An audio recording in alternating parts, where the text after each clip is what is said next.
wa yuzakkikum, yakni membersihkan, tazkiyah.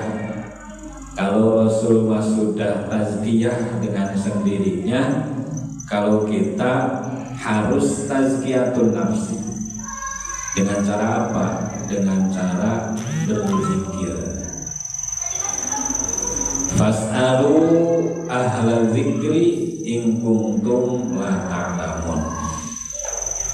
Bertanyalah kepada ahli zikir jika kalian tidak tahu. Kalau melihat ayat ini seperti tidak sinkron. Bertanya kepada ahli zikir jika tidak tahu, bukan ahli ilmu.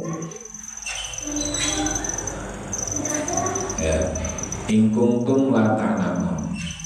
Kenapa kok bertanyanya kepada ahli zikir?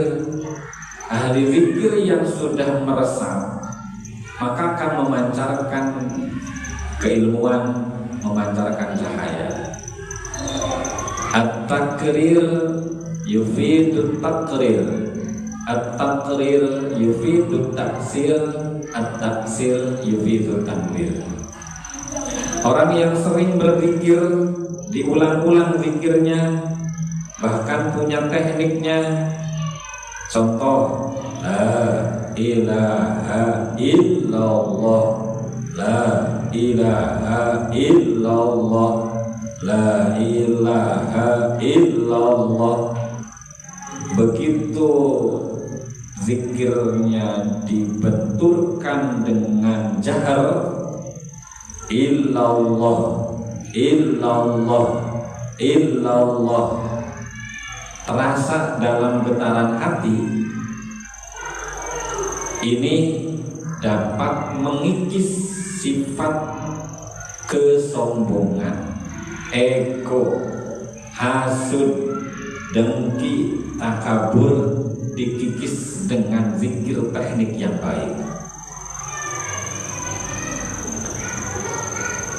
Maka zikir itu ada jahar, ada khafi. Kalau jahar dikeraskan, kalau khafi dalam hati, tak terdengar suaranya. Pada zikir dalam hati tidak terdengar, sama punya faedah masing-masing.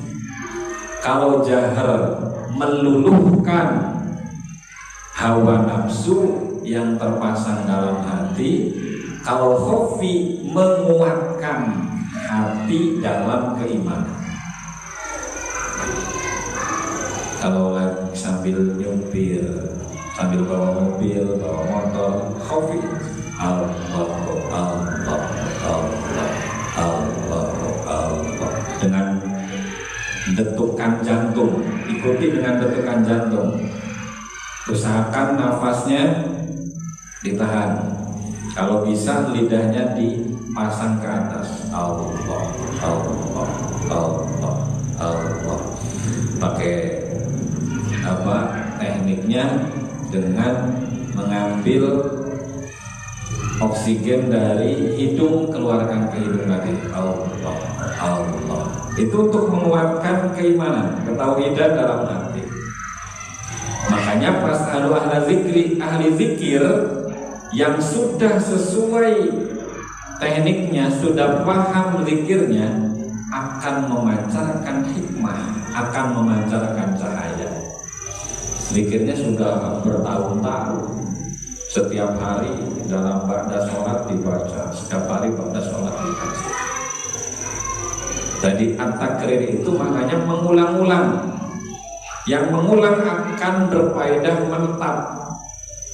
menetap dalam hati, tidak akan mau ketinggalan zikirnya. Setelah menetap, maka akan membekas.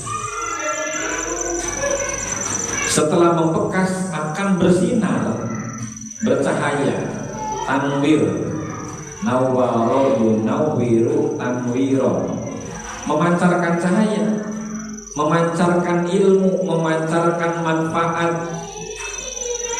Orang-orang yang zikirnya sesuai. Dan itu tugas Nabi itu tazkiyatun nafsi, membersihkan hati. Para sahabat diajarkan teknik zikirnya. Pertama yang diajarkan zikir tekniknya itu adalah Sayyidina Ali bin Abi Thalib, diajarkan zikir. Kemudian diinformasikan kepada Sayyidina Abu Bakar, sampai terus sanad zikir itu sampai ke zaman kita. Di zaman akhir ini ada bahkan ulama-ulama ahli thariqah, ahli sufi. Yang terakhir setelah wa yuzakkikum wa yu'allimuhumul kitab wa yu'allimukumul kitab wal hikmah, mengajarkan kitab yang dimaksud Al-Quran, wal hikmah, dan hikmah itu adalah di balik kejadian ada makna yang tersirat, itu hikmah. Nah ini diajarkan sama Rasul yang kemudian turun-temurun ke sahabat dan bahkan ke kita sampai orang-orang yang hidup di zaman akhir zaman ini.